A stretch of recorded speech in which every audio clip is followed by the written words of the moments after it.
अस्सलाम वालेकुम and welcome. आप देख रहे हैं Asia Cup 2022 special presented to you by Allpers and Coke and congratulations to team Sri Lanka जिन्होंने छठी मरतबा एशिया कप का टाइटल अपने नाम कर लिया। क्या आउटस्टैंडिंग क्रिकेट खेली।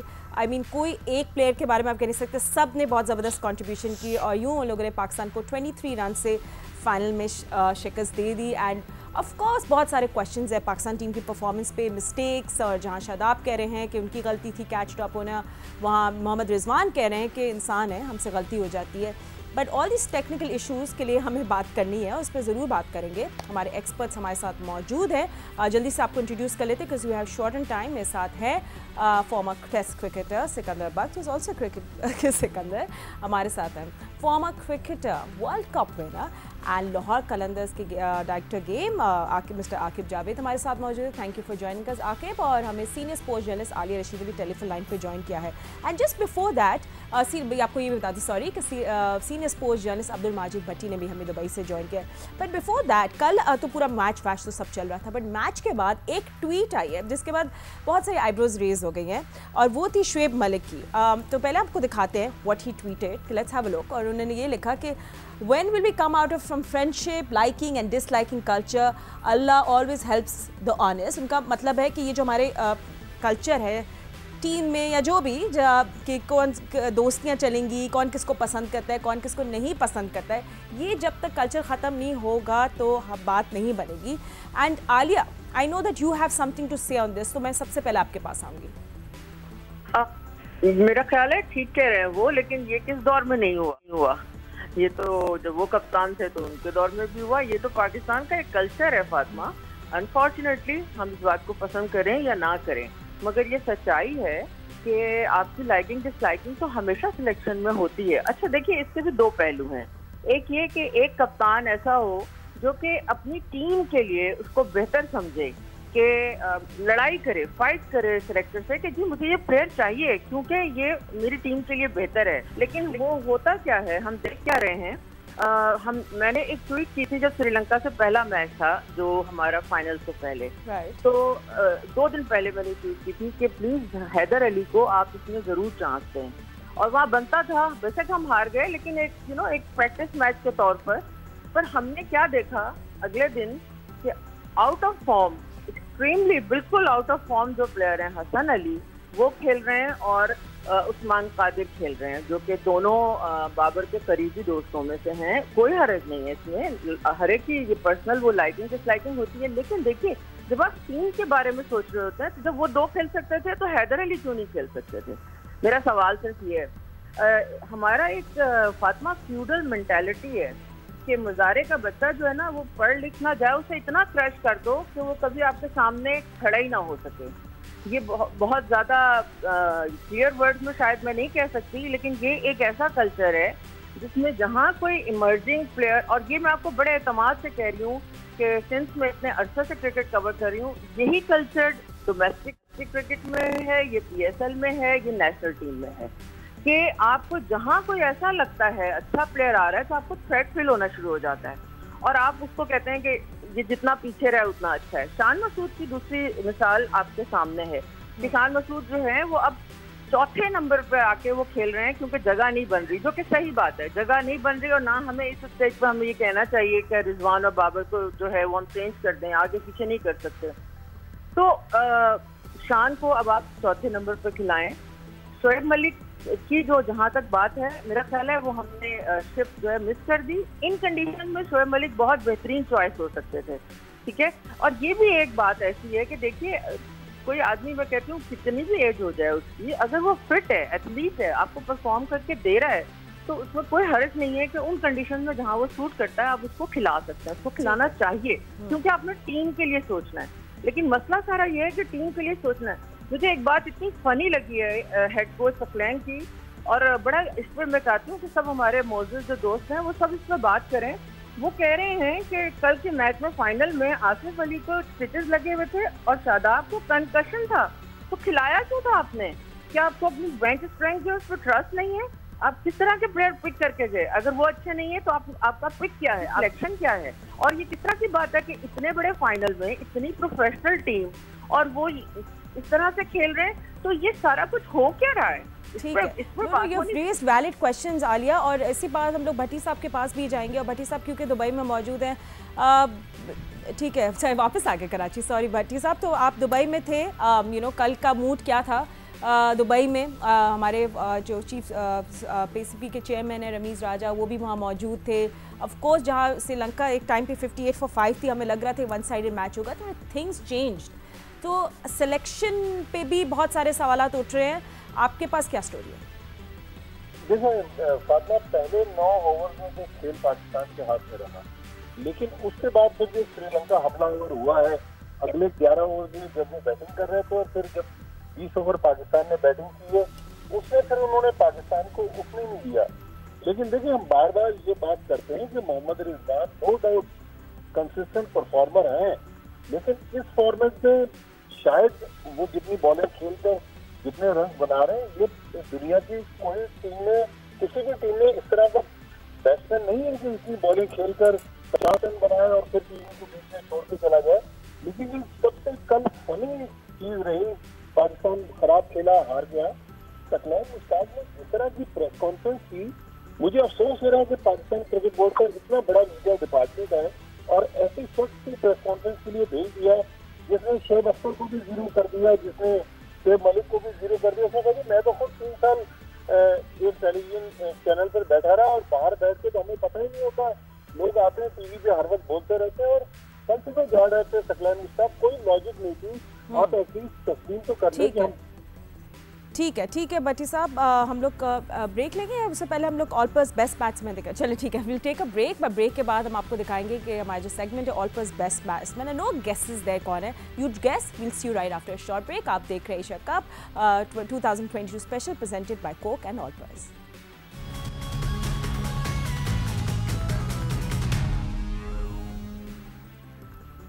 वेलकम बैक, आप देख रहे हैं Asia Cup 2022 special presented you by Allpers and Coke.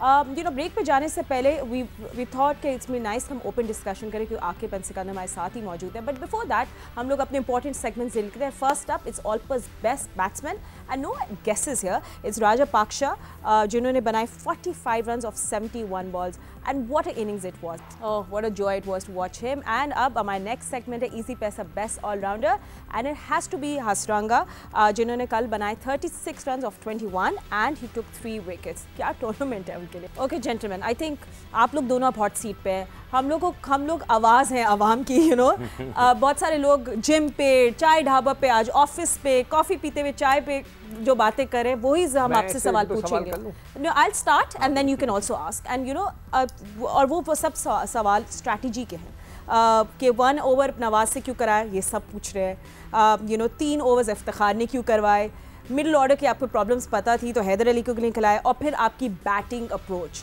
तो ये सवाल है जो सब पूछ रहे हैं। Okay I want you to go first. आप अपना पार्ट टाइमर कब लेके आते हैं?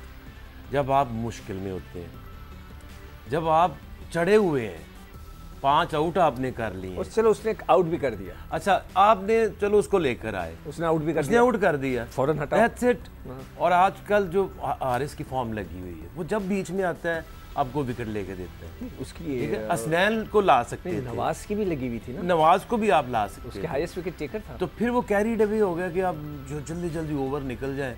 तो जब जल्दी जल्दी ओवर आप निकालते हैं तो बैट्समैन के ऊपर प्रेशर क्या होता है, विकेट गिरती है, 2-3 विकेटें गिरती हैं तो टीम अंडर प्रेशर आती है। आप उसको 2-3-4 ओवर निकाल दें तो वो बैट्समैन जो है वो सारा प्रेशर जो एब्जॉर्ब करके वो सेटल हो जाते हैं। अच्छा, एक तो ये गलती। मैं इससे एक सवाल पूछना चाहूँ, मुझे सिर्फ ये बताओ कि जो हमारे जो ओपनर्स एंकर का रोल अदा करते हैं और 15 ओवर खेल जाते हैं और फिर उनकी स्ट्राइकिंग रेट 100 होती है, फिर वो नंबर 1 भी हो जाते हैं, डू यू थिंक कि इसकी ज़रूरत है कि we have to change the style?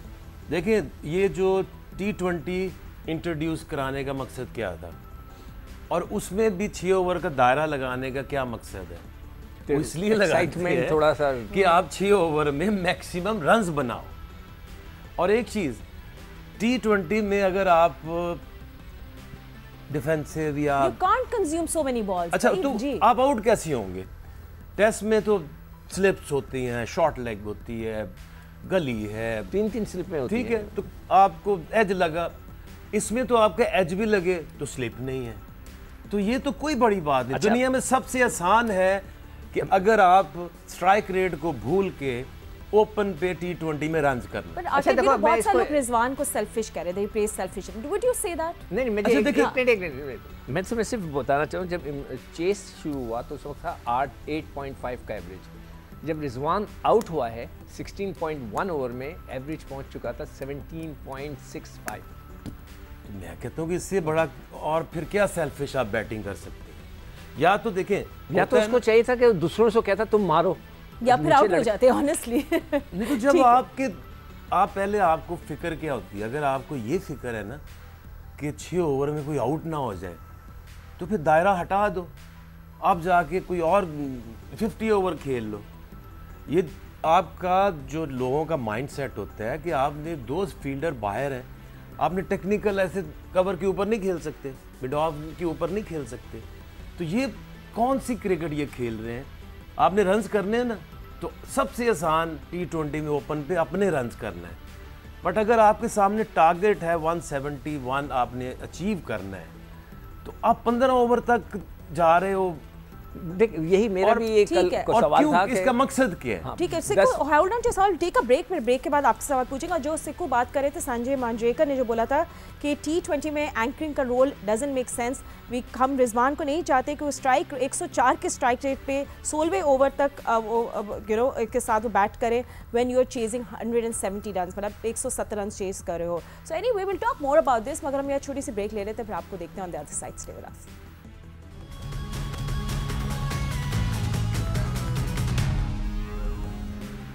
Right, break पे जाने से पहले हम लोग बात कर रहे थे, अब ओपन डिस्कशन करें actually, not just asking one person. And Sikandar sorry, आप एक सवाल पूछ रहे थे, मुझे ब्रेक पे जाना था, भूल गए सवाल। एक और सवाल मेरा ये था, जो कई लोगों ने सवाल मुझसे अभी मैं गया हूँ तो पूछ रहे थे कि ये नवाज़ को क्यों नहीं भेजा। हम उस दिन याद है पूछ रहे थे, नवाज़ तुम नहीं थे शायद यहाँ पे जब नवाज़ ने इंडिया के खिलाफ जीता, कि यार किसने भेजा भाई, कौन था जिसने बोला तुम जाओ? बाबर ने बोला, सकलैन ने बोला, यूसुफ ने बोला, किसने बोला? तो हम वो पूछे थे वो शख्स था क्यों नहीं उधर ड्रेसिंग रूम में।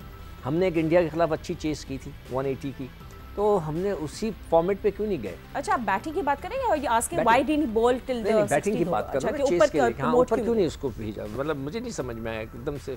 देखिए एक चीज़ है कि उस दिन 180 जो है ना, इस बैटिंग के लिए ये बहुत बड़ा स्कोर है, किया तो ना, ठीक है। उसमें इस तरह की कोई परफॉर्मेंस किसी की जाके ना करता उस दिन, उस तरह की इनिंग तो पाकिस्तान कभी भी नहीं जीत सकता। इस टीम की जो कैपेसिटी है वो एवरेज 140 से 50 है। अच्छी बॉलिंग होगी, आप ये 170 ये 10 दफ़ा करने जाएंगे, ये 2 दफ़ा शायद कर लें, कैपेसिटी नहीं है। क्योंकि देखिए ये जो जितने प्लेयर्स हैं, इनकी सिवाय आपके कप्तान बाबर आजम, रिजवान, इनके अलावा किसी एक बैट्समैन का फ्यूचर जो है सिक्योर नहीं है। बट आके भाई कौन सवाल है, वो ये इसलिए नवाज को भेजा कि यार तू तो बॉलर है, जाके चला दे, कोई बैट्समैन को तो यार ये करा देते रोल देंगे तो वो मारे, नहीं भेजा उसको, मगर नीचे हो गया था ना उस वक्त, 15 ओवर निकल गए थे ना। तो वो आउट होता तो कोई आता है ना उसको वही तो but you know I think अब बात तो हमारे फेलियर की एक और वजह फखर भी था, वो भी फेल हो गया ना। उसने तो बिल्कुल ही कुछ नहीं किया, वही that's what I am saying. लेकिन अगर एक रिजवान है, वो चलो यही है कि अब हमारे पास उस जगह फंसे हुए हैं, पर आखिर एक दोनों एक तरह के इंजर्ड, लाइक सीरियस इंजरी, अभी तो बहुत इंजरीज, खुद ही पता नहीं किस तरह वो अपने ऊपर ले रहे हैं, मेड ऑफ व्हाट। दुनिया की टीम में एक जैसे ओपनर नहीं है, जिन दोनों का स्ट्राइक रेट जो है वो 120 हो, 25 हो, वो तो 120 भी नहीं पहुंचा यार। तो दुनिया में कोई ऐसी टीम नहीं है, वो ऐसे कॉम्बिनेशन बनते हैं कि ठीक है। एक रिजवान ने 281 किए हैं, उसका स्ट्राइक रेट 117 है, और इफ्तिखार का है 105 किए हैं, उसका 100 रन का। आई थिंक हम लोग सबका एक क्वेश्चन ये था, स्ट्राइक रेट है और आप ओवर खेल ली जाए, आप क्या कर रहे हैं कि यार मेरे तो किसी तरह से कोई 30 रन बन जाए, यही हो रहा है। ठीक है। और ऑब्वियसली हम सबका कंसर्न ये कि world cup is coming, T20 world cup, और उसमें अगर रिजवान कोलैप्स कर दे, खुदा ना खास्ता कोई सीरियस इंजरी होती है, then we don't have a backup. तो हम चाहते हैं रिजवान इतना ओवरवर्क ना हो, and we will talk more about it. But उसके बाद शुएब मलिक की ट्वीट आई थी, आप लोगों ने देखी? हाँ देखिए हाँ, वो दोस्तियों पे और लाइकने के बेस टीम में जो दोस्तियां हैं, आलिया ने कौन किसको पसंद करते हैं। हाँ जी, वो तो सही बोला ना उसने कि ये तो हमेशा होता रहा है, जो भी कप्तान होता है उसकी लाइकिंग डिसलाइकिंग। मतलब what about Pakistan coming first is our question. नहीं बिल्कुल है, मगर ये कि देखो उसमें जब तक क्रिकेट बोर्ड कंट्रोल ना ले उसका मतलब उसका स्टांस तगड़ा होना चाहिए। क्रिकेट बोर्ड कभी नहीं करता। हम समझे थे इस दफ़ा क्रिकेटर आया तो उसका स्ट्रॉन्ग स्टांस होगा कि जी ये होना चाहिए। देखो दूसरे जो क्रिकेट बोर्ड के चेयरमैन आते हैं ना, उन्होंने गैराजों में क्रिकेट खेली है, स्कूल में क्रिकेट खेल ली होगी, मैक्सिमम कॉलेज में खेली होगी। Aqib your take on that, because हमें कुछ सेकंड रह गए। देखिए बिल्कुल उसने इनको आईना दिखाया है कि मुझे निकाल के तो तुम्हारे पास चॉइस जो है वो इफ्तिखार और आसिफ अली और ये खुशदिल है। तो फिर उसने सही कहा है कि कौन सी दुनिया में ऐसा प्लेयर आपके पास हो और आप उसको एशियन कंडीशन में 4 नंबर पे नहीं भेजेंगे। ठीक है चले gentleman, I had fun talking to you and that's it for Asia cup हमारी स्पेशल ट्रांसमिशन का। अब नेक्स्ट अप पाकिस्तान आएगा England. I will see you again on the sports floor. अभी फिलहाल इतना ही वक्त है। अल्लाह हाफिज़।